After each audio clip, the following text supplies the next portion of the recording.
नमस्कार. श्री स्वामी समर्थ. मांजर कोणत्या देवाचे वाहन आहे? स्वप्नात मांजर दिसणे शुभ की अशुभ? या व्हिडिओमध्ये आपण जाणून घेणार आहोत. स्वप्नशास्त्रानुसार स्वप्नात पांढरी मांजर दिसणे शुभ मानले जात नाही.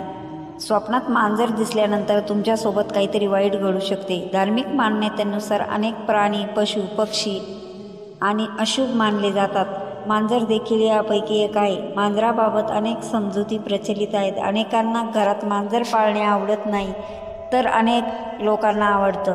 अशा परिस्थितीत एखाद्या व्यक्तीला मांजरीपासून कोणते संकेत मिळू शकतात हे जाणून घ्या. मांजर या देवतेचे वाहन आहे. मांजर ही देवी लक्ष्मीची बहीण, अलक्ष्मीचे वाहन मानले जाते. शास्त्रात अलक्ष्मीला दारिद्र्याची देवता मानण्यात आले आहे. काही मान्यतानुसार मांजर हे राहूचे वाहन देखील मानले जाते. ज्योतिषशास्त्रात राहूला अशुभ ग्रह मानले जाते. राहू हा ग्रह अलक्ष्मीमुळे जीवनात अडचणीत येतात. याच कारणामुळे मांजरीचा संबंध अशुभतेशी जोडला जातो. स्वप्नात मांजर दिसणे. स्वप्नशास्त्रानुसार स्वप्नात पांढरी मांजर दिसणे शुभ मानले जात नाही. स्वप्नात मांजर दिसल्यानंतर तुमच्यासोबत काहीतरी वाईट घडू शकते असे मानले जाते. त्याचवेळी स्वप्नात दोन मांजरी भांडताना दिसणे देखील अशुभ मानले जाते. याचा अर्थ तुमच्या जवळच्या व्यक्तीशी भांडण होऊ शकते.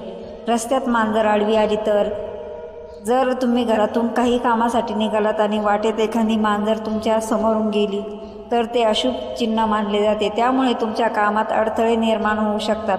असे मानले जाते की अशा परिस्थितीत मांजर निघून गेल्यानंतर पुढे जाण्याआधी काही काळ तिथेच थांबावे आणि त्यानंतर पुढे जावे. मांजरीचे रडणे.